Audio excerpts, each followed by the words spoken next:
बात नहीं मैं बता रहा हूँ, हमारे शुक्ला जी तो जानते ही। ऐसे एक बार मैं झारखंड कथा कहने गया, झारखंड में कथा कहने गया तिवारी जी, और वहां भरत जी का प्रसंग चल रहा था, उन्होंने प्रस्ताव किया था, और भरत जी के प्रसंग में पनही की चर्चा चली। मोरे शरण राम की पनही, लखन राम सी बिनु पग पनही। अब मैंने पनही की व्याख्या किया आधा घंटा, 1 घंटा, 1.5 घंटा। अब व्याख्या करने के बाद सब लोग बहुत प्रभावित हुए, लेकिन जब वहां निवास पर पहुंचा तो जिनके निवास में था अवध किशोर दुबे जी, उनके घर में निवास था। अवध किशोर दुबे जी ने कहा, महाराज जी, गुरु जी, पहले यहाँ के लोग आधा घंटा तक तो यही नहीं जान पाए कि पनही खाई जाती है कि लगाई जाती है, पनही होती क्या है। मैंने कहा कोई बात नहीं। फिर बोले आपने एक बार जूता चप्पल बीच में बोल दिया तो लोग समझ गए। सीप क्या है? आज का समय तो बड़ा बदल गया है, आज तो चम्मच चलने लगी है। जैसे शहद डालना हो, घी डालना हो, किसी को दवा पिलाना हो तो चम्मच में पिला देते हैं। पुराने जमाने में तालाबों में एक कीड़ा होता था जिसकी खोपड़ी में चम्मच जैसी आकार का वो ढक्कन लगा रहता था। वो जब मर जाता था कीड़ा तो उसको ले आते थे सूखी हुई, और ले आते थे। इतनी सी होती थी, जो बूढ़ी माताएं हैं उस जमाने में चम्मच नहीं मिलते थे, उसी में शहद और दवा घोल के छोटे बच्चों को पिला दिया जाता था। उसको सीप कहते हैं, कुछ लोग सूती कहते थे हमारी। इसका मतलब फिर से अपनी कथा में आई, इसका मतलब जहां भाव उमड़ना है तो भाव के लिए समुद्र की तरह जगह होनी चाहिए। भाव समुद्र जैसा हो और उसमें 1 चम्मच बुद्धि डालो तो ठीक है, और समुद्र की तरह बुद्धि लगा दो और भाव 1 चम्मच हो तो संतुलन बिगड़ जाएगा, अनुपात बिगड़ जाएगा। तो मनु जी और शत्रुपा जी चलते हैं, सब कुछ छोड़ दिया, वहां गए, तपस्या किया। मैं पूरा प्रसंग बहुत विस्तार से नहीं कहूंगा, नहीं 5 दिन तो यही हो जाएगा, इसी में केवल उस बिंदु तक पहुंचाऊंगा। ऐसी तपस्या किया, ऐसी तपस्या किया कि विधि हरिहर तप देखिए पारा, मनु समीप आए बहुबारा। विधि हरिहर, ब्रह्मा विष्णु महेश तपस्या देख करके उनके पास आए। कितनी बार? बहुबार, 2 बार, 10 बार, 50 बार नहीं, बहुबार। ब्रह्मा जी आए, मनु जी महाराज आंख बंद किए हैं।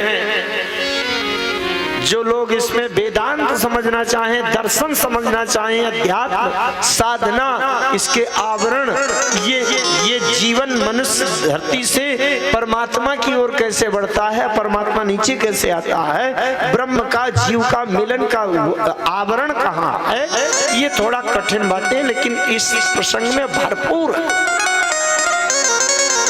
कभी जब अनुकूलता होती है तो बहुत गहरी बात करते हैं, लेकिन यहाँ केवल इतने करेंगे। ब्रह्मा जी आए, मनु जी के सामने कहा मांगो। मनु जी आंख बंद किए हैं, शत्रुपा जी भी बंद किए। मनु जी ने आंख नहीं खोला। क्यों नहीं खोला? एक तो बात बताऊं, जैसे आपके बैठक कक्ष में 2 आदमी आ जाएं, रिश्तेदार मित्र बड़े सम्मानी 2 व्यक्ति आ जाएं और अंदर से 1 कप चाय लाके रख दो, अब वो कह रहे हैं कि चाय पियो। अब बताओ 2 आदमी हैं, अब कौन चाय पिए? एक आदमी चाय उठाओ तो दूसरा बैठा रहे, तो दोनों यही कहेंगे अरे नहीं चाय की बिल्कुल इच्छा नहीं, अभी अभी पी के आए, बिल्कुल आप ले जाओ। मनु जी शत्रुपा जी 2 व्यक्ति तपस्या तपस्या करने वाले।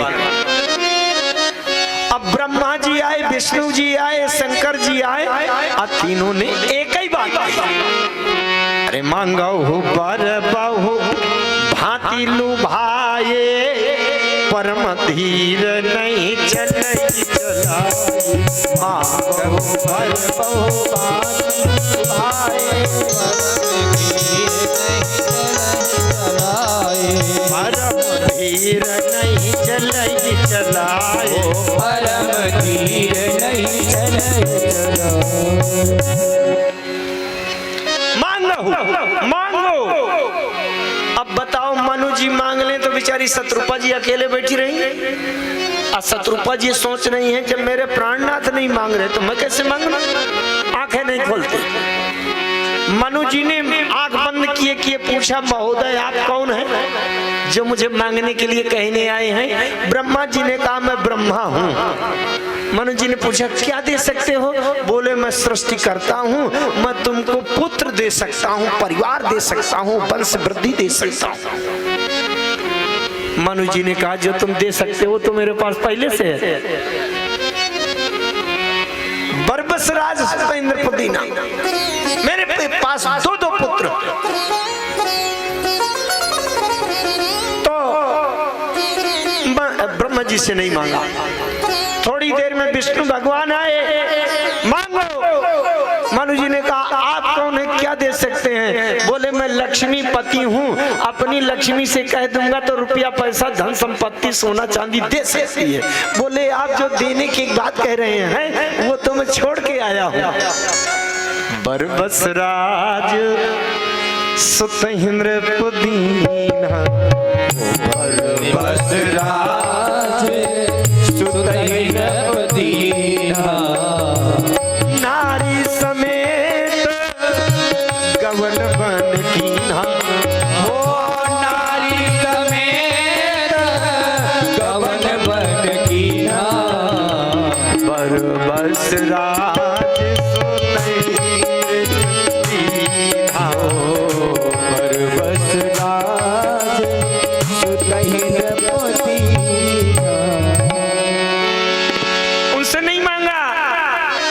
शंकर जी आए, मांगो। आप कौन है, क्या दे सकते हैं? बोले, मैं शक्ति का स्वामी हूँ, इसलिए मैं आपकी प्रतिष्ठा दे सकता हूँ।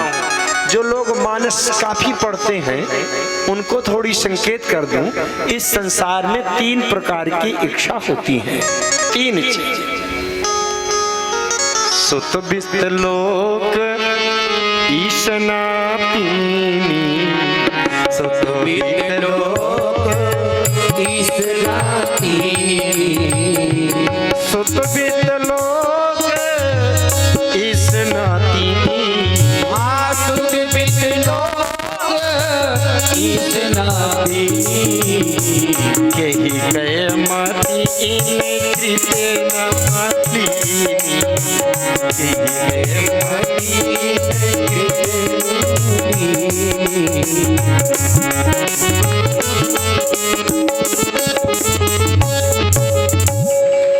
सुत मेरे पुत्र परिवार हो जाए, वित्त माने धन संपत्ति हो जाए, और लोक माने संसार में सम्मान प्रतिष्ठा हो जाए।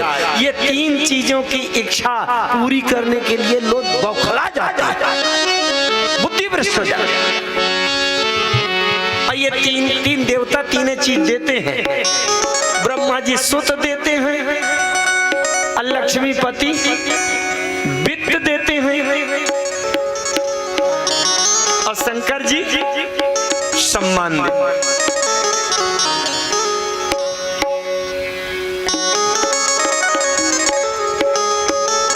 लेकिन मनु जी को ये तीनों चीज पहले से प्राप्त है।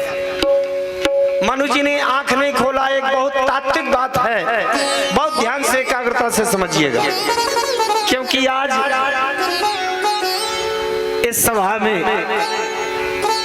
राम कथा के विशिष्ट आचार्य जो राम कथा गायन करते हैं हमारे भैया आदरणीय मिश्र जी हैं।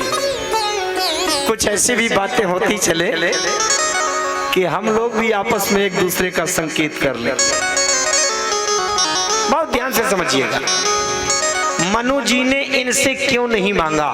अच्छा, जो लोग मानस को बहुत ध्यान से पढ़ते हैं उनके मन में एक प्रश्न रहता है। कभी कभी कुछ लोग मुझसे प्रश्न किया करते हैं, वो प्रश्न मैं पहले रख दूं, फिर आपको उसका उत्तर बताऊंगा तो समझ में आता है। पार्वती जी ने भगवान शंकर से 14 प्रश्न किए। बाल बाल लोग कहा करते हैं महाराज सारे प्रश्नों का उत्तर तो शंकर जी ने दे दिया, लेकिन एक प्रश्न का उत्तर नहीं दिया, वो अनुत्तरित है। पार्वती जी ने एक प्रश्न किया था, बहुरी कहु करुणा यतन कीन जो अचरज राम प्रजा सहित रघुवंश मणि अकीमी गमने निज धाम। लोग कहा करते हैं इस प्रश्न का उत्तर गोस्वामी तुलसीदास जी की लेखनी से नहीं मिला मानस में। मैं कहा करता हूं मिल गया।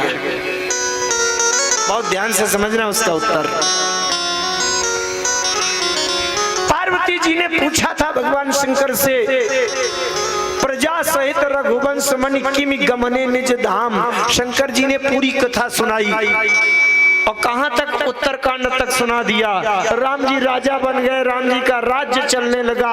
चलते चलते पार्वती जी ध्यान लगाए बैठी थी कि शायद बताऊं कि किम गमने निज धाम, लेकिन रामचरितमानस में राम जी ने कैसे गमन किया, वापस कैसे गए धाम को, ये बात नहीं आती उत्तरकांड में।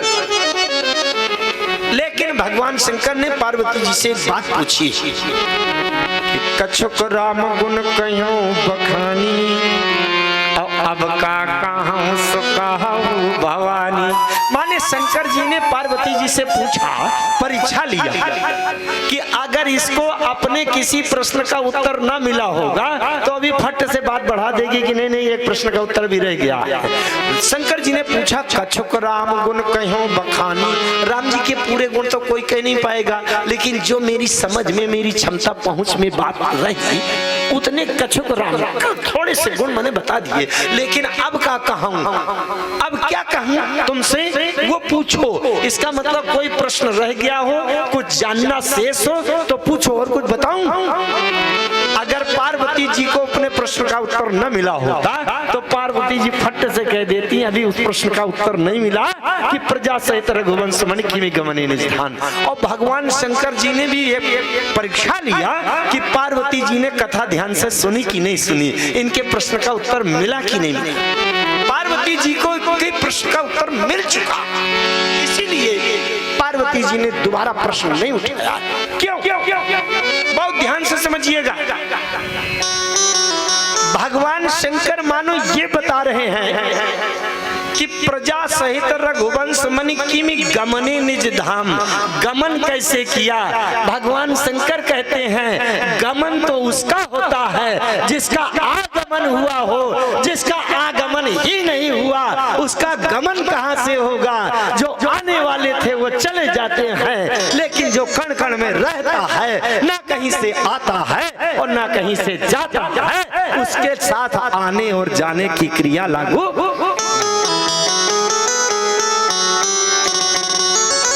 इसलिए जो आने वाले थे उनसे मनु जी ने नहीं मांगा। शब्द दे रहा हूं, बड़े ध्यान से समझना, फिर मैं सरल कथा कहूंगा। अरे विधि हरिहर तप देखी अपार हो, विधि हरिहर तप देखी अपारा। मनु समीप आ ये बहुबारा, मनु समीप ये बहुबारा। विधि हरिहर देखी अपारा, विधि हरिहर तप देखी अपारा। विधि हरिहर तप देखी अपारा। अच्छा फिर से एक बात कहूं, सती जी को जब राम जी रोते हुए दिखाई पड़े, हासीते कर रहे थे, तो भ्रम क्यों हुआ, मोह क्यों हुआ, प्रश्न क्यों हुआ? क्योंकि राम जी उधर से चले आ रहे थे। कोई व्यक्ति उधर से चला आ रहा है तो अनजान व्यक्ति भी उसको देखेगा, परिचित भी देखेगा तो कल्पना करेगा ये कहीं ना कहीं इसका जन्म हुआ होगा, कहीं ना कहीं इसके माता पिता होंगे, कहीं ना कहीं ये इसको सुख दुख भी होता होगा, और जब इसका जन्म हुआ होगा तो कभी न कभी आयु पूर्ण होने पर मरेगा भी। आने वाले के ऊपर प्रश्न खड़े हो जाएंगे, लेकिन जो आया नहीं है, जिस हमारे सामने जो कुछ नहीं था एकदम फट से प्रकट हो जाए, तो फिर उस पर कोई प्रश्न नहीं होगा कि इसका कोई माता पिता होगा, इसका कोई जन्म होगा, इसलिए उस पर प्रश्न नहीं होगा। मनु जी ने सोचा महाराज आप तो आए हो, विधि हरिहर तप देखिए पारा मनु समीप आई। जो आया है वो जाएगा। हम आए हैं ना कथा सुनाने के लिए, ये गोंडा की धरती में आए हैं, तो एक दिन अभी देखते देखते हम चले भी जाएंगे। कुछ लोग कथा सुनने आए हैं, अभी 2 घंटे बाद चले जाएंगे, कोई 4 दिन बाद जाएगा, कोई 10-25 साल बाद जाएगा, कोई 100 साल बाद जाएगा, लेकिन आया है सो जाएगा। राजा रंक फकीर। मनु जी ने सोचा जो आया है और चला जाए, उससे मित्रता करने से क्या लाभ।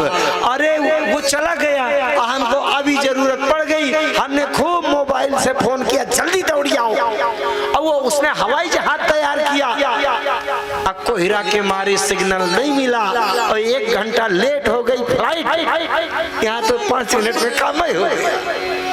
इसलिए मुझे वो नहीं चाहिए जिसको आना और जाना पड़े, मुझे तो वो चाहिए कि जो कण कण में रहता हो। वासुदेव 12 अक्षर मंत्र पुनि जपहि सहित अनुराग, वासुदेव पद पंकरु दंपति मन अति लाग।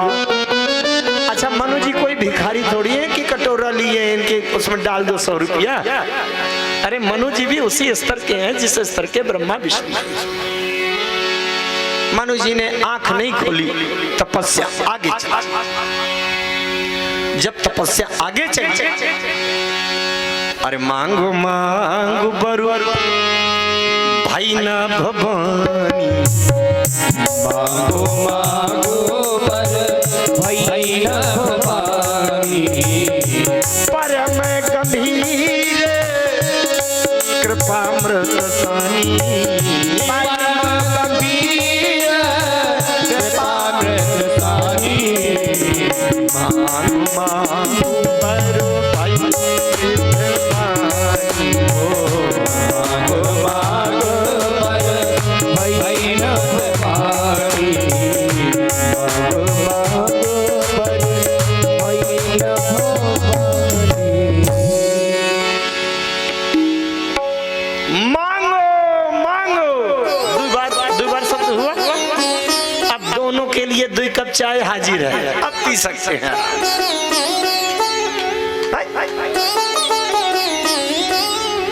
अच्छा मांगो मांगो, मनु जी ने आँख खोल दिया, वहां कोई दिखाई नहीं पड़ रहा। अरे मनु जी ने कहा भैया धोखा हो सकता है जब कोई दिखाई नहीं दे रहा। मनु जी ने कहा भैया जो मांगो मांगो कह रहा है पहले सामने तो आओ है। अच्छा एक बात और है, हमें जैसे कुछ मांगना है तो देने वाला जब सामने आएगा तब हम उसकी हैसियत भी तो देखें कि क्या दे सकता है। जो स्वयं पुरानी टूटी साइकिल में जा रहा होगा और हमें उससे फॉर्च्यूनर कार मांगना है तो बताओ कैसे मांगेंगे। अरे हमें दिखाई भी तो पड़े, हम समझे भी तो कि क्या दे सकते हैं। अच्छा फिर दिखाई नहीं पड़ा, उसने कहा मांगू मांगू, और हमने मांग लिया और उसने वहीं से कह दिया मैंने दे दिया, वचन दे दिया, और कल को उसने नहीं दिया और हमने 10 लोगों से बताया भैया वो बड़े बड़ा धोखेबाज निकला जो नए मिसारण्य में मांगू मांगू कहा था। और लोग पूछेंगे कि कैसा था वो, और हमने कहा वो सामने तो आए नहीं। लोग कहेंगे कैसे बुद्धू हो, पता नहीं किसने मांगू मांग कह दिया हो, किसके कहने पर लौट आए तो किसको पकड़ेंगे। इसलिए मनु जी महाराज ने कहा, महाराज पहले दिखाई तो पड़ो। थोड़ी सी बात बहुत तात्विक मैं करने जा रहा हूं, 1 मिनट की बात, लेकिन ध्यान से समझना। हमारे आचार्य विद्वान कथावाचक बैठे हैं। भगवान के दर्शन करने के लिए 2 शब्द प्रयोग किए जाते हैं, ध्यान से सुनिएगा। एक रूप और दूसरा स्वरूप। सब लोग ध्यान से सुने, रूप क्या है और स्वरूप क्या है। आंख खोलने पर जो सामने दिखाई पड़ जाए वो रूप, और आंख बंद करने पर जो भीतर समाधि में अनुभव में आ जाए वो स्वरूप।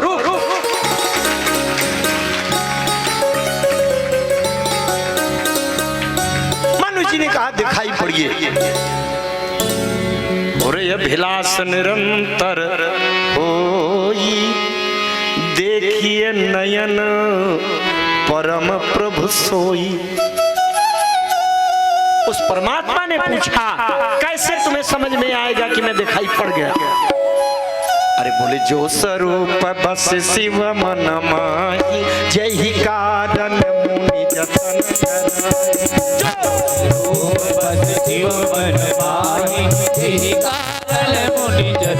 कराई।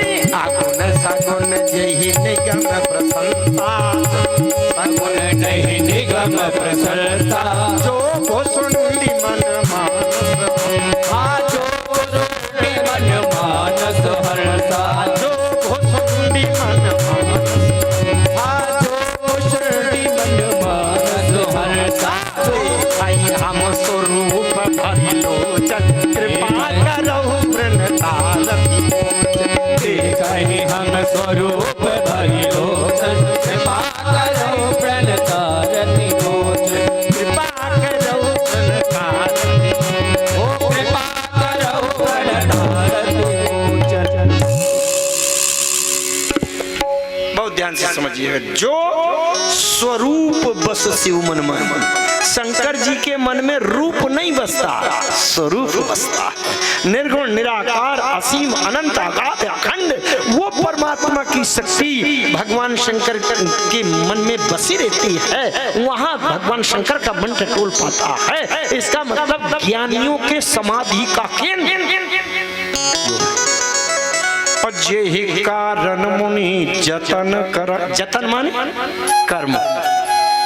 जो कर्म योगियों का भगवान है, खड़ेश्वर जी वही है। और एक बात और कही मनु जी ने, भगवान विवादित है। भगवान के लिए जो लोग वेदांती लोग हैं, ज्ञानी हैं, वो कहते हैं निर्गुण निराकार है भगवान, ये अवतार तमाशा होता ही नहीं।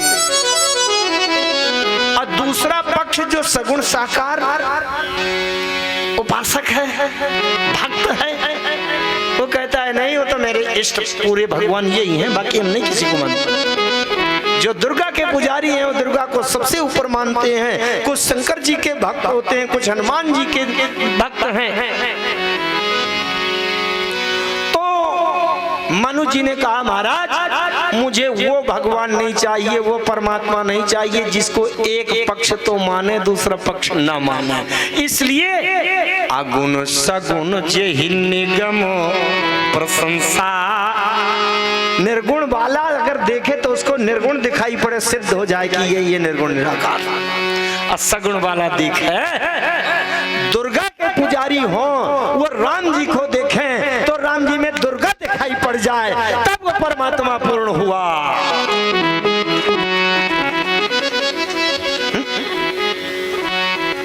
इसलिए अगुण सगुण जेहि निगम प्रशंसा। और जो भक्ति पथ के उपासकों का, भक्तों का जो भक्त वत्सल भगवान है, भक्ति पथ के आचार्य हैं भुसुंडी जी। तो जो भुसुंडी मन मानस, और ये हंस कह करके उसको रूप बना दिया, क्योंकि स्वरूप केवल शंकर जी के मन में बसता है। और जो भुसुंडी मन मानस, हंस की रूप आकृति हो गई, क्योंकि भुसुंडी जी बिना रूप आकृति वाले से संतुष्ट नहीं, इसलिए हंस बना दिया।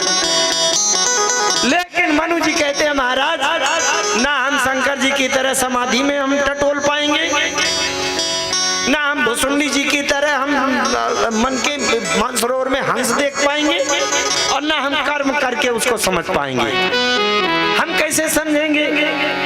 देखहि हम स्वरूप ये भारी लोचन, हमें तो स्वरूप का रूप चाहिए। इसका मतलब निर्गुण निराकार का सगुण साकार चाहिए। कृपा करहु प्रणतारति मोचन। गोस्वामी जी लिखते हैं, भगत बछल प्रभु कृपा निधान, ये तो विश्वदास प्रगटे भगवान। विद्वान लोग बैठे हैं यहाँ। ये पूरी चौपाई जो आई है, भगत बछल प्रभु कृपा निधाना और विश्ववास प्रगटे भगवाना, इसका अर्थ पूछा जाए तो केवल दो शब्द, प्रभु प्रगटे। इसके अलावा और क्या इसका अर्थ है? प्रभु प्रगटे। अब एक है प्रभु के चार चार नाम, भगत बछल प्रभु कृपा निधाना, अब वही विश्ववास, अब वही भगवाना। ये चार चार बार क्यों कह रहे हैं?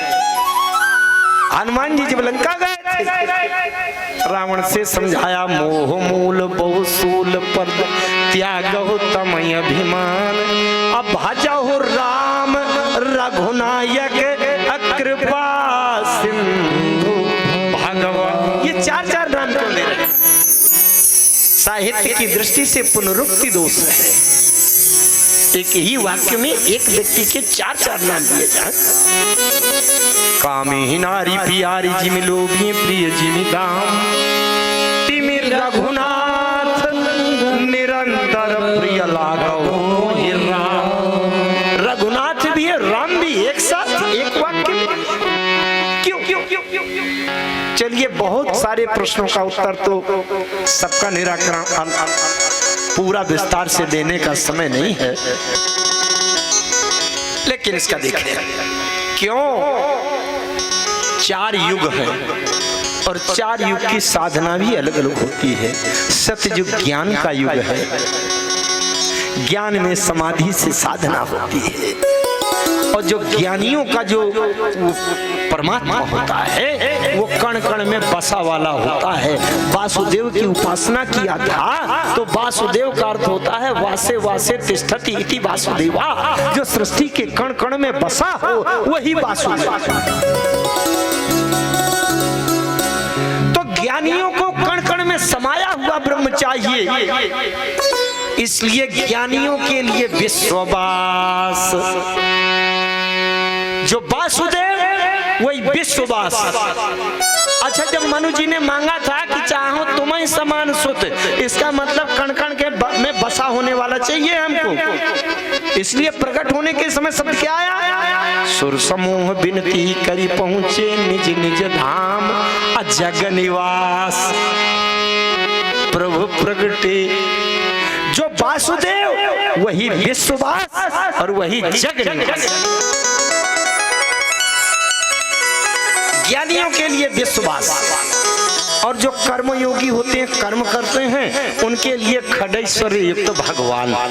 भगवान शब्द का अर्थ होता है खडैश्वर्य। खडैश्वर्य का मतलब ऐश्वर्य, धर्म, यश, श्री, ज्ञान, वैराग्य, ये छह चीजें पूर्ण क्षमता में उसको भगवान कहते हैं। और भक्त के लिए भगत बछल, भक्त वत्सल। वत्सल शब्द का अर्थ होता है जैसे आज की ब्याई हुई गाय अपने बछड़े को देखकर जिस प्रकार से अपने शरीर का पूरा रस तत्व दूध बनाकर उतार देती है, ऐसा वात्सल्य भाव जब परमात्मा में अपने भक्त को देखकर आ जाए उसको भक्त वत्सल।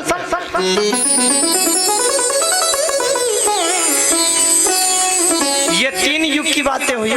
सतयुग ज्ञान का युग है, ज्ञानियों के विश्वास। त्रेता कर्म का युग है, त्रेता के भगवान खड़ेश्वर युग है। द्वापर भक्ति का युग है, भक्ति के युग के भक्तवत्सल। और कल युग दैन्यता का युग है। शरणागति केवल हमारे बल में है, हम शरण हो सकते हैं। तो शरण में लेने वाले को कृपा निधान, कृपा का अथाह भंडार प्रकट हो गया। इसलिए गोस्वामी जी ने लेखनी चला दिया। चारों दृष्टियों से देखने पर जिसको पूर्ण संतुष्टि मिल रही है, चारों की दृष्टि से ध्यान से जो पूर्ण खरा है, उसके लिए गोस्वामी जी ने लिखा कि भगत बछल प्रभु कृपा निधाना, बेस्वास प्रगति भगवान। प्रभु कृपा निधाना, ईश्वरास प्रगटे भगवान। बेस्वास प्रगटे भगवान, बेस्वास प्रगटे भगवान। प्रकट हो गए। बाएं भाग में सीता जी खड़ी है। भ्रकुटी विलास जासु जग होई, राम बाम दिशि सीता सोई।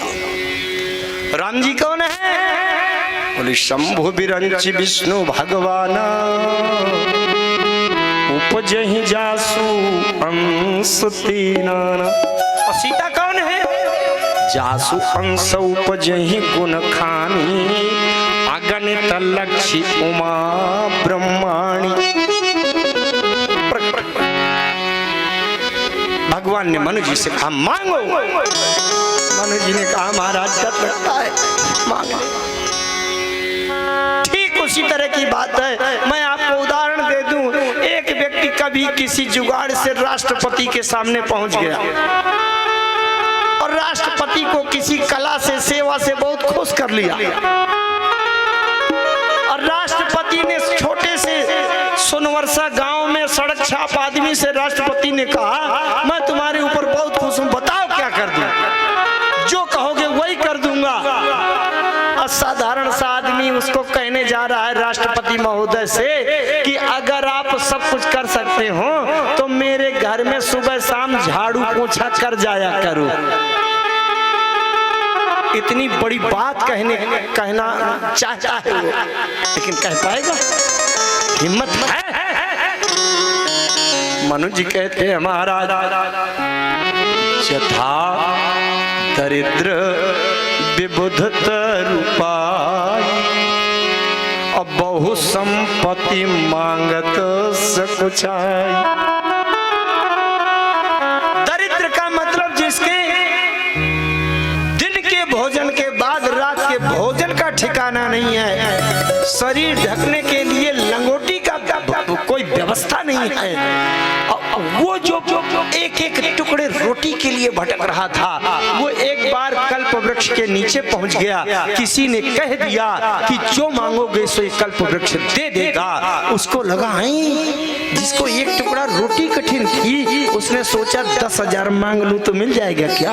और 10,000 तो बहुत बड़ी संपत्ति है, जिसको एक टुकड़ा रोटी की व्यवस्था नहीं है। फिर बताने वाले ने बताया 10,000 की कौन बात है, जो कुछ मांगोगे सो मिल जाएगा। अच्छा, एक बात कहूं मैं आपसे। एक पेड़ के नीचे एक व्यक्ति गया, अब उस पेड़ में उसको आम का फल मिल गया।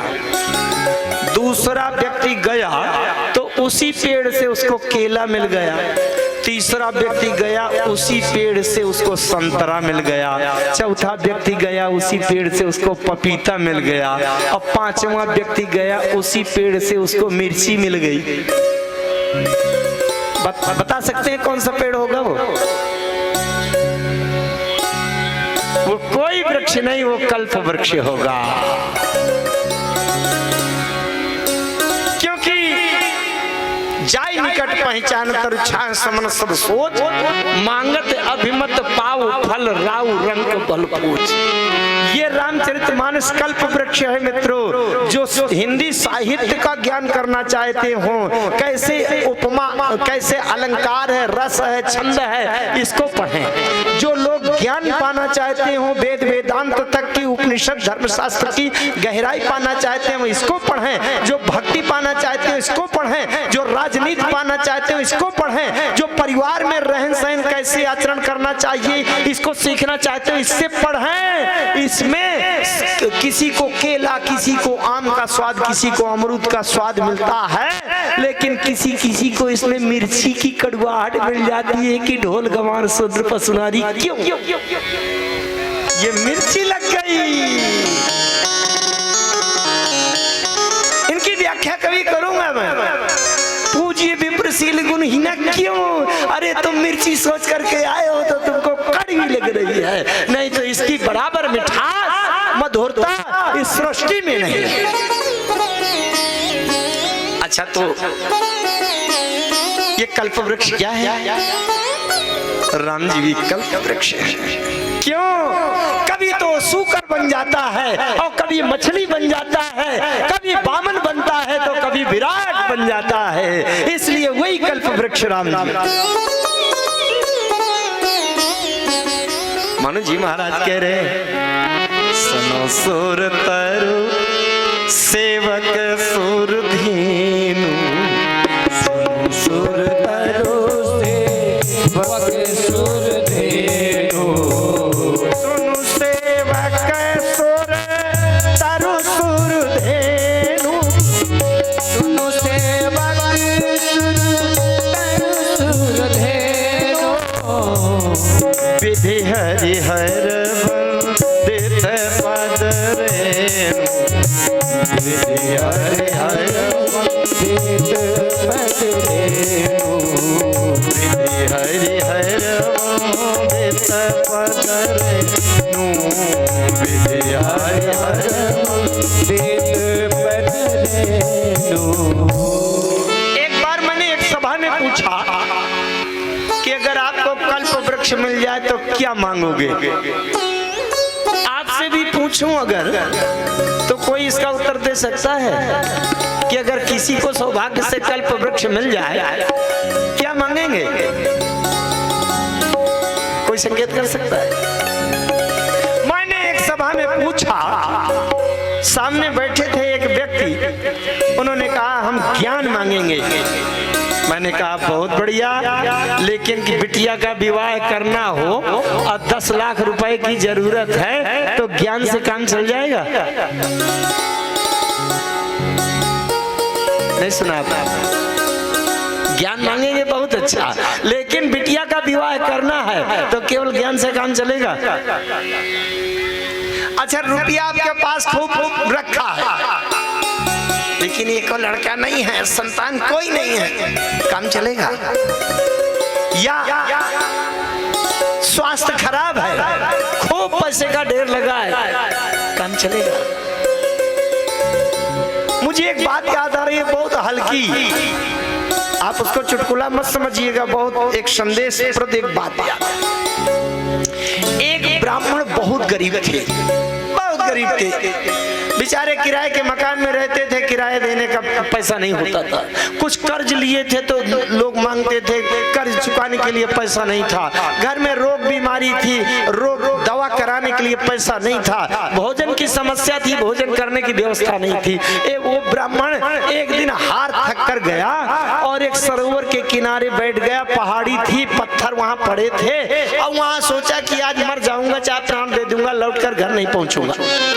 अग्निदेव बड़े प्रसन्न हो गए, अग्निदेव को दया आ गई और प्रकट हो गए। उन्होंने पूछा ब्राह्मण देवता ये बताओ तुम्हें क्या चाहिए? ब्राह्मण ने कहा भगवान, उन्होंने बता दिया मैं अग्निदेव हूँ, सबको दे दूंगा, बोलो क्या चाहिए? ब्राह्मण ने कहा भगवान आपको तो पता है बड़ा गरीबी झेल रहा हूँ, एक एक पैसे के लिए बड़ा कष्ट है। अग्निदेव ने एक पत्थर देखा, खासा था 10 किलो का, और उस पत्थर की ओर ऐसे उंगली कर दिया, वो पत्थर सोने का हो गया, सोने का हो गया। अग्निदेव ने कहा पंडित जी ले जाओ, ठीक हो जाएगा ना?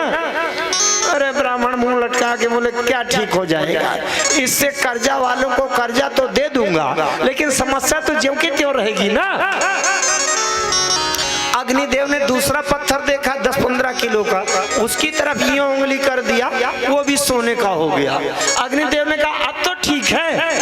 अरे बोले बोले क्या ठीक है, इतने में मकान वाले का मकान मालिक का किराया दे दूंगा, लेकिन दवा कराना है, भोजन की व्यवस्था है, वस्त्र नहीं है, समस्या तो वही की वही। अग्निदेव ने कहा अच्छा तो बताओ क्या दे दूं। ब्राह्मण ने कहा महाराज भगवान प्रसन्न है, जो मांगूंगा तो दे दोगे आप। बोले हाँ बताओ क्या दे दूं। तो ब्राह्मण ने कहा तो फिर अपनी उंगली काट कर दे दीजिए, अब आप जाइए, जब जरूरत होगी तो पत्थर की तरफ ऐसे ऐसे करता रहूंगा और रोज सोना बनाता रहूंगा। जानते हैं ये उंगली क्या है? कल्प वृक्ष है। राम जी यही उंगली है, ये रामचरितमानस यही उंगली है, ये मनुष्य का शरीर यही उंगली है। ये उंगली, ये रामचरितमानस जहां जहां दिखाते रहो, पत्थर को सोना बनाते रहो और जीवन में मौज करते रहो। मैंने यही बात कही, मनु जी ने वही किया। अगर कभी कल्प वृक्ष मिले, कल्प वृक्ष से मांगने का अवसर मिले, तो उससे ज्ञान या रुपया या संपत्ति ऐसा कुछ मत मांगना, उससे केवल एक कल्प वृक्ष मांग लेना जो सदा हमारे जीवन में साथ में रहे, और जब हमको जो जरूरत पड़े उसको सदैव उससे हम फल लेते रहे। मनु जी ने क्या किया?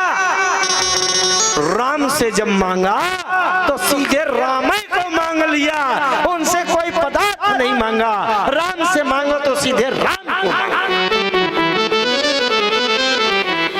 कवितावली में गोस्वामी जी लिखते हैं, जग जाचिए को न जाचिए जो, जिय जाचिए जान की जान ही रे, और जेहि जाचत जाचकता जरी जाए, जो जारत जोर जहां नहीं रे। राम से जब मांगना हो क्या मांगना? मनु जी ने कहा महाराज मांगना तो बहुत है लेकिन संकोच हो रहा है। भगवान ने कहा सकुच बिहाई मांग नृप, उससे मांग।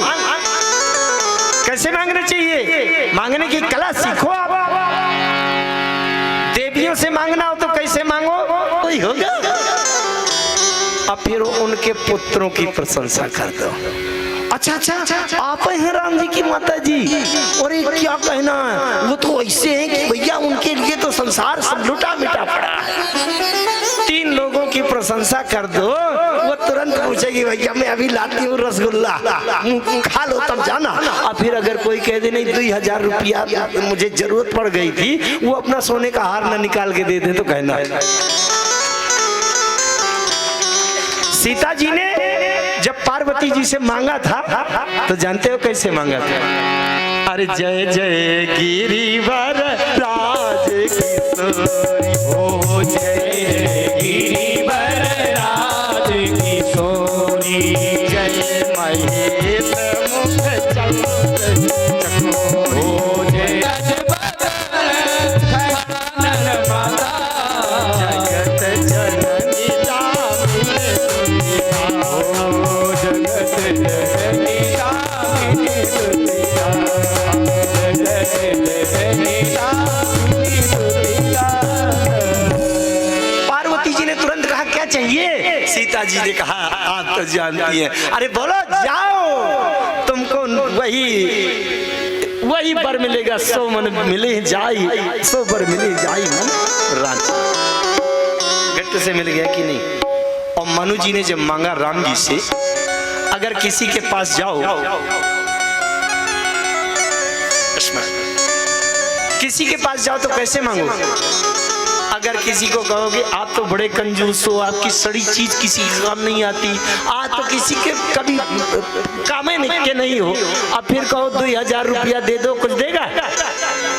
आप यही कहेंगे आप बहुत बड़े दानी हैं, आपसे कोई मांगने आ जाए भोजन की थाली लुटा देते हैं, मणि आप हैं, कृपा निधि आप कृपा के भंडार हैं।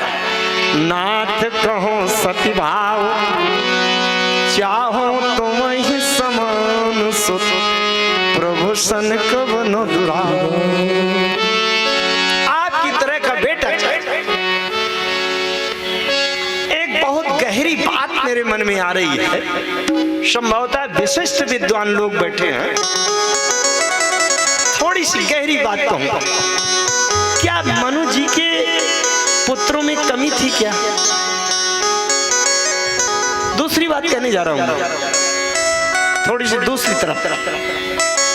मनु जी को एक असंतुष्टि तो थी, बहुत ध्यान दीजिए, ध्यान से समझिएगा। जो लोग भागवत के विद्वान बैठे हों वो जरा समझिए। मनु जी ने मनुस्मृति लिखी है। हमारे धर्मशास्त्र कहते हैं कि पत्नी के जीवन में एक ही पति होना चाहिए, तो फिर पति के जीवन में भी एक ही पत्नी होना चाहिए। ये एक तरफा न्याय नहीं है। लेकिन जिन मनु जी ने मनुस्मृति लिखी, उन्हीं मनु जी के बेटे उत्तानपाद की 2 पत्नी हो। मनु जी को संतोष होगा? जो व्यक्ति ये कहता घूमे गांव भर में कि शराब ना पिया करो, अब उसी का लड़का 5 बोतल लगाए गड़गड़ाए घूम रहा हो, उसकी प्रतिष्ठा होगी? मनु जी की आंतरिक वेदना थी। मेरे पुत्र उत्तानपाद के 2 पत्नी। भागवत में कथा आती है, जब कभी भागवत कथा करेंगे बड़े विस्तार से इसको समझेंगे।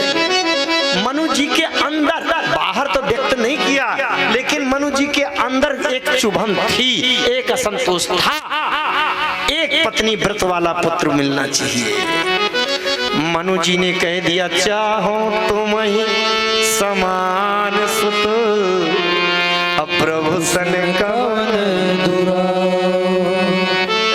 आगे की एक बात याद आ रही है। आज मुझको बहुत बातें कहना है, बहुत बातें।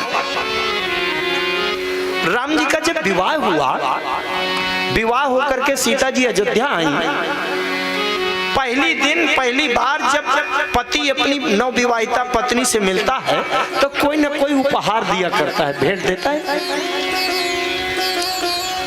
भेंट देता है।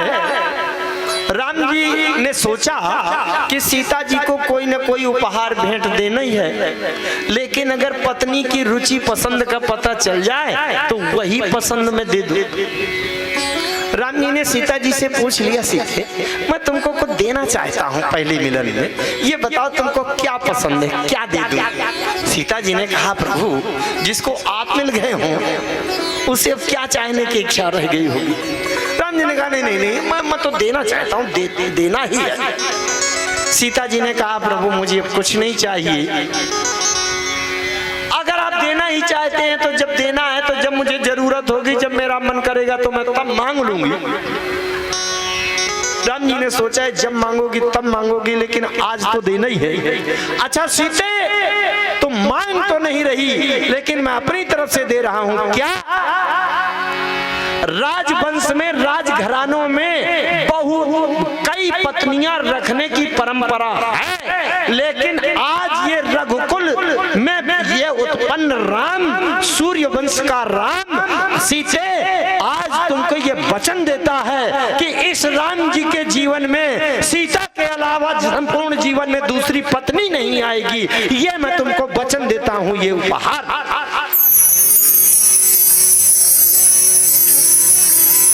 ये वचन दिया राम जी ने। ऐसा वचन देने वाला पुत्र चाहिए मनु जी को। ये लालसा थी, चाहो तुम ही समान सुत, प्रभु सन कवन दुरा। अरे देख प्रीति सुनि बचन अमोले, एवं मस्तु करुणा निधि। बचन अमोले, एवं मस्तु करुणा निधि बोले। आप सर से खोजो कहाँ जाई, आप सर से खोजो कहाँ जाई। नभ तब तनय हो मैं आई, नभ तब तनय हो मैं आई। नभ तब तनय हो तब तनय हो मैं आई। जाऊंगा। वचन दे दिया। फिर 7 रुपए बिलो की कर जोरे, देवी मांग बर जोर चितोरे। 7 रूपा जी हाथ जोड़े खड़ी थी। रानी ने कहा देवी तुमको क्या दे दूं? शत्रुपा जी ने कहा जो बरनाथ चतुर नृप मांगा, जो बरनाथ चतुर नृप मांगा, तो कृपालु मोहि अति प्रिय लागा, तो कृपाल मोहि अति प्रिय लागा। जो बरनाथ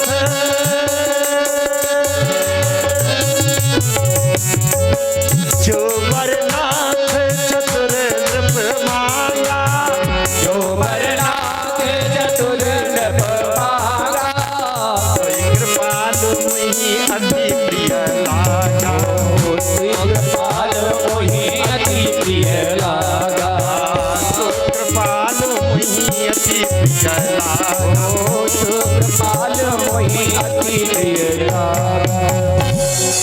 शत्रुपा जी ने कहा मुझे बहुत अच्छा लगा जो हमारे महाराज ने मांगा।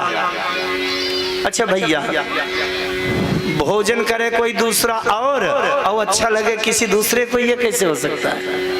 मांगा महाराज ने और शत्रुपा जी कहती हैं अच्छा मुझे लगा। क्यों? देवियों तुम्हारे फायदे की बात, तुम्हारे पक्ष की बात जरा ध्यान से सुनो। किसी देवी के पति महोदय मास्टर हैं, है ना? अरे पति देव मास्टर हैं और देवी जी एक को पढ़े नहीं, एक कक्षा 3 तक पढ़ी हैं, लेकिन वो मास्टरनी हो गई कि नहीं? लोग उनको मास्टरनी कहेंगे कि नहीं? पढ़ाई करे पति और मास्टरनी बर कहावत ये। किसी का पति डॉक्टर है और इनको लोग कहेंगे डॉक्टरनी। अच्छा, हमने रामायण पढ़ी है, तमाम शास्त्र पढ़े हैं, तो लोग हमको कहते हैं पंडित जी, और हमारे घर में एक देवी बैठी है, लोग उन्हें कहते हैं पंडिताइन जी। अब बताओ, इसका मतलब इनको कुछ करना नहीं पड़ता, इनको बिना मांगे मिलता है। जिसको बिना मांगे मिले सोई कृपालु मोहि अति प्रिय लागा। बहुत ध्यान दीजिएगा। फिर से महाराज मनु जी ने मांगा है चाहो तो मैं समान सुत आपकी जैसा बेटा चाहता हूँ। शत्रुपा जी समझ गई अगर ये पुत्र बनेगा तो सबसे पहले मेरी गोद में आएगा, ये तो बाहर बैठे रहेंगे महलों के बाहर। सबसे पहले पुत्र बने तो किसके सामने बने? कौशल्य जी के। मन शत्रुपा जी ने कहा तो मुझे बहुत अच्छा लगा, लेकिन इसके बाद मांग लिया। अब मैं थोड़ा व्याख्या कम करूंगा, कथा को आगे बढ़ाऊंगा। व्याख्याएं बहुत हैं प्रत्येक शब्द। शत्रुपा जी ने मांग लिया जे निज भगत नाथ तब यहीं, जो सुख पावई जो गति लहई, स्वई सुख स्वई गति स्वई भागति, अस्वई निज चरण स्नेहु, स्वई विवेक स्वई रहनी प्रभु, हमहि कृपा करी दे। चलिए अब पूरे प्रसंग को लुप्त करता हुआ मैं आगे बढ़ता हूँ। प्रसंग के आगे भगवान कहने लगे अच्छा मैं अंतर ध्यान हो रहा हूँ, तुम्हारा वरदान हो गया कि नहीं? जब अंतर ध्यान होने लगे तो शत्रुपा जी और मनु जी दोनों ने कहा महाराज बहुत बड़ा वचन दे दिया है, वो तो पक्का है ना, उसमें कोई धोखा तो नहीं होगा। भगवान ने कह दिया कि पूर्व में अभिलाष तुम्हारा,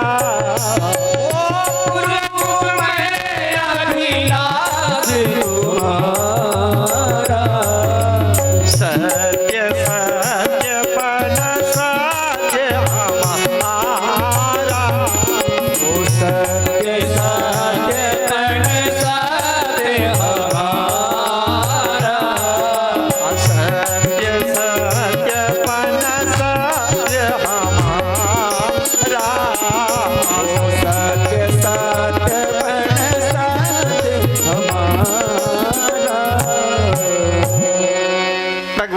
दिया मैं तुम्हारी इच्छा पूर्ण करूंगा। सत्य सत्यपन सत्य हमारा, 3 बार सत्य सत्य सत्य कह दिया जाए इसका मतलब वचन पक्का। सत्य माने भूतकाल में सत्य था, वर्तमान में सत्य है और भविष्य में सत्य रहेगा।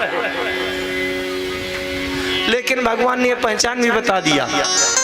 अब तुम मम अनुशासन मानी, बसहु जाई सुरपति रजधानी। तहाँ करी भोग विशाल, तात गए कछुकाल पुनि। जब होई हो अवध भुआल, तब मैं हूँ तुम्हारे। जब होई हो अवध भुआल, तो ये अवध भुआल हो गए। यही मनु जी दशरथ बने, यही शत्रुपा कौशल्या बनी। गोस्वामी जी ने लिख दिया बंदम अवध भुआल, सत्य प्रेम जय राम पद। अवध भुआल से अवध भुआल शब्द आया। लेकिन महाराज दशरथ का जो जीवन है 60,000 वर्ष की आयु बीत गई, आज तक एको पुत्र नहीं हुआ। देखिए, अगर हम राम जैसा बेटा चाहते हैं तो हम भी दशरथ जैसे पिता बने। अगर छोटा भाई चाहता है कि मुझे राम जैसा बड़ा भाई मिले, तो छोटा भाई भी भरत जैसा हो। मैं आपको एक परिचय कराऊंगा। इस कथा कार्यक्रम के आयोजन के मूल में है आपके गांव इस सोनवर्षा की धरती में जन्म लेकर के इस धूल में लौट कर जो बड़े हुए वो हैं श्री सुनील मिश्रा जी।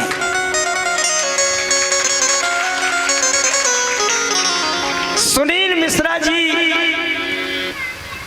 का परिकर परिवार सभी धन्य है।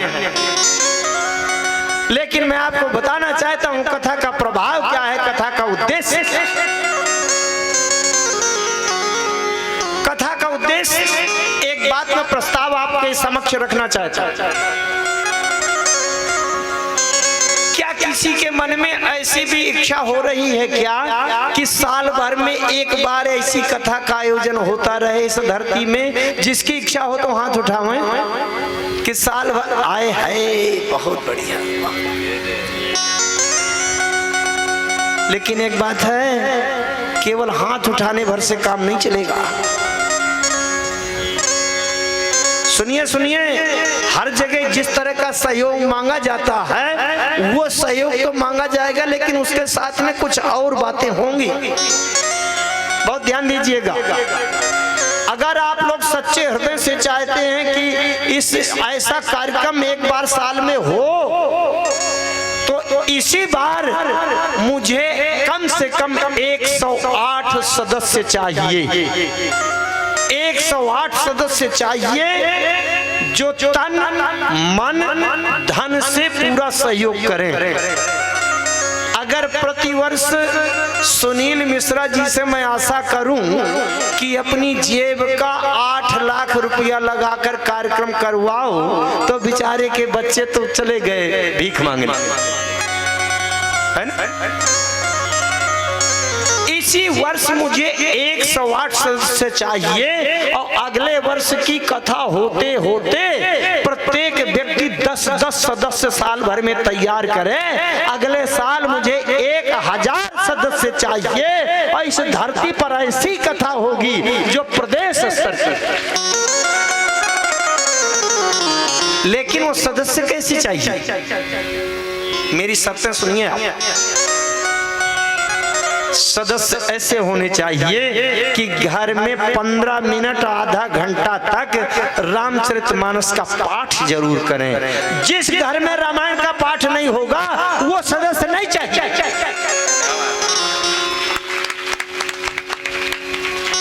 मुझे वो सदस्य चाहिए जो व्यक्ति रोज माता पिता के चरणों में सुबह शाम सिर रखकर प्रणाम करे। जो माता पिता को गाली दे, मुझे वो सदस्य नहीं चाहिए।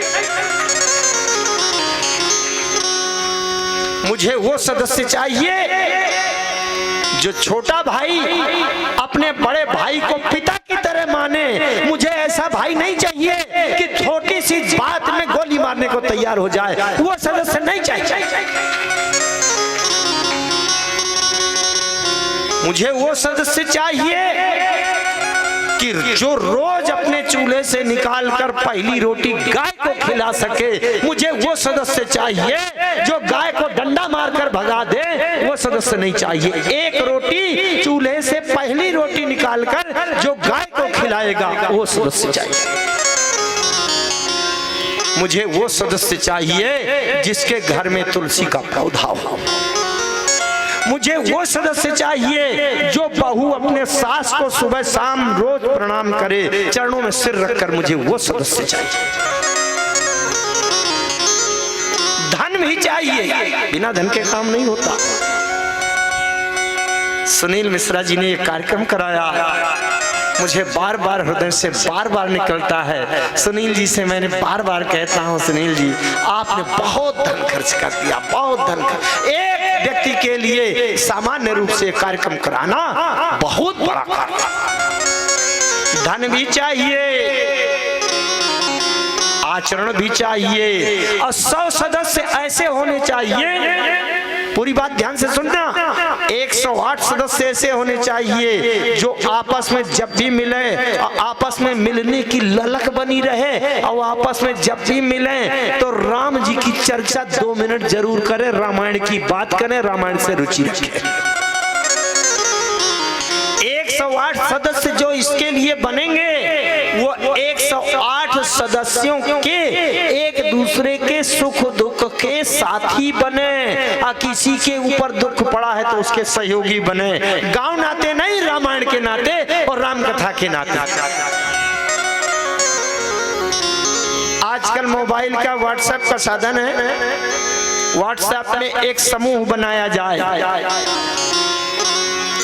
राम कथा समूह सोनवर्षा गोंडा के नाम से, उसमें मुझे भी जोड़ा जाए, और रोज राम जी की चर्चा, रामचरितमानस की चर्चा चले, सत्संग की पिपासा जगे।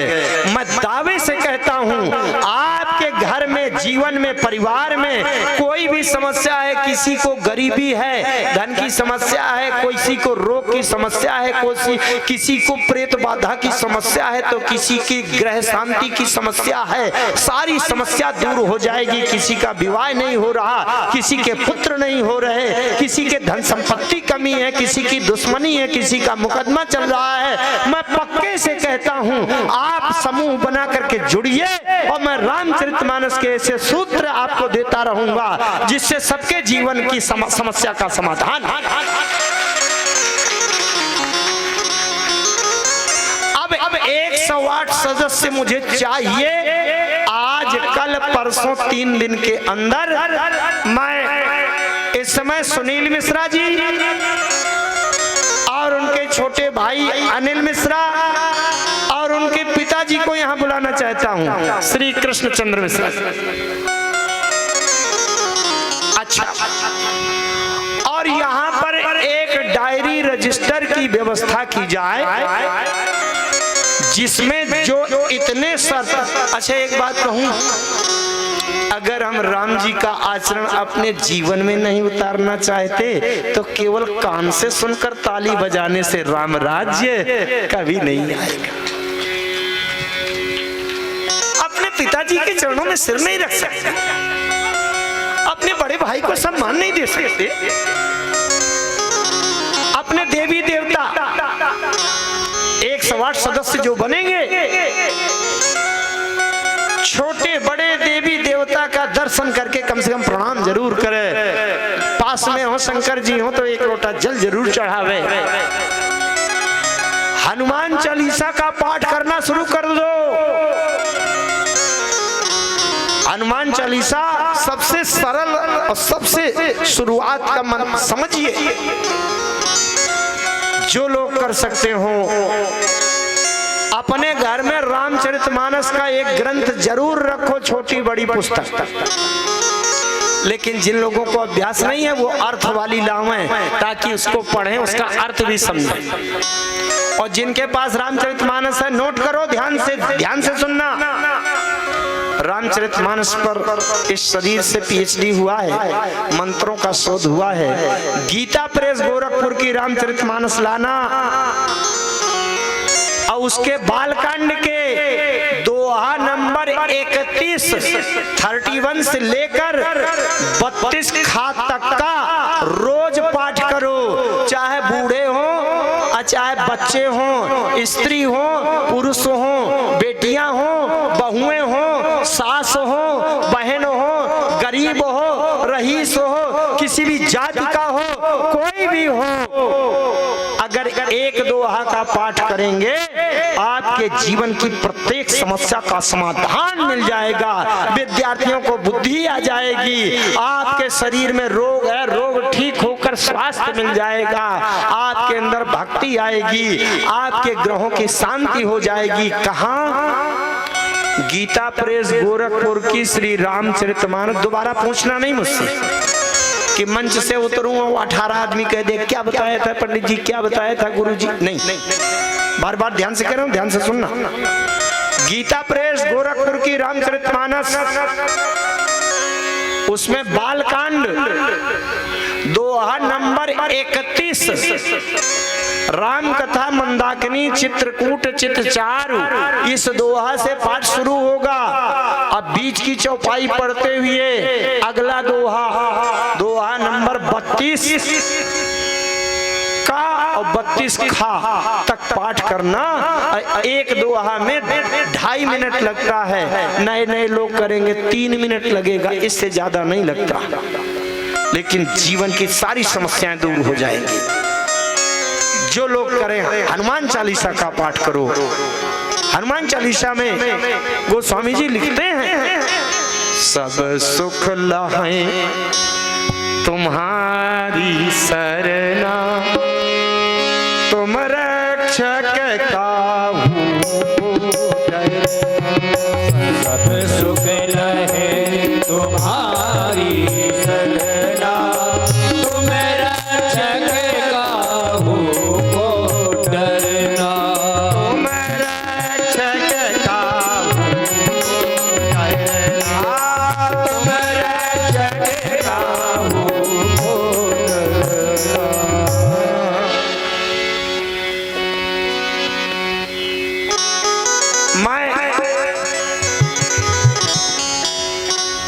प्रथम सदस्य के रूप में भाई सुनील मिश्रा जी की तो प्रशंसा पूरा देश कर रहा है, भले ही आप लोग व्यक्तिगत न जानते हो। ग्रेटर नोएडा उनकी कर्म भूमि है, कर्म क्षेत्र है। सुनील मिश्रा जी के एक संकेत पर लाखों लोग तन मन धन से सहयोग और मर मिटने के लिए तैयार हो जाते हैं। क्यों? क्योंकि सुनील मिश्रा जी के हृदय में संतत्व है, सदाचार है, सबको सम्मान देते हैं। रामचरितमानस के प्रति, राम जी के प्रति, राम जी की कथा के प्रति सुनील मिश्रा जी की एक एक श्वास समर्पित है। उन्होंने रामचरितमानस विश्वविद्यालय के स्थापना का एक बीड़ा उठाया है, संकल्प किया है। इसी उद्देश्य से ये पहली कथा यहाँ की जा रही है। अगर आप लोग माता पिता को प्रणाम करने की बात का आचरण शुरू नहीं करेंगे, भाई भाई में अगर इतना तालमेल नहीं बने कि छोटा भाई बड़े भैया के चरणों में झुक सके, फिर रामराज कैसे आएगा?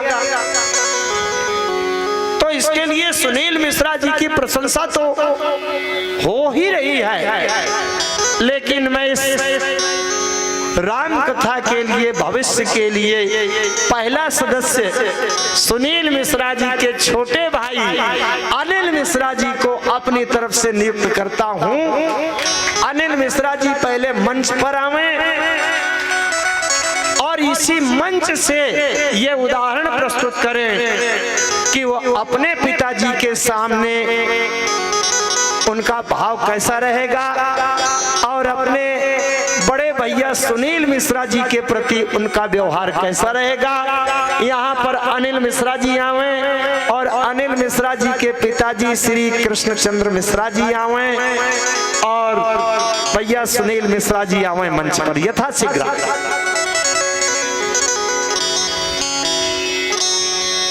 आइए। अच्छा।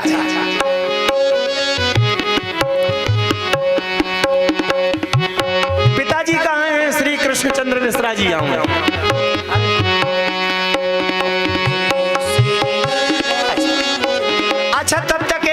भजन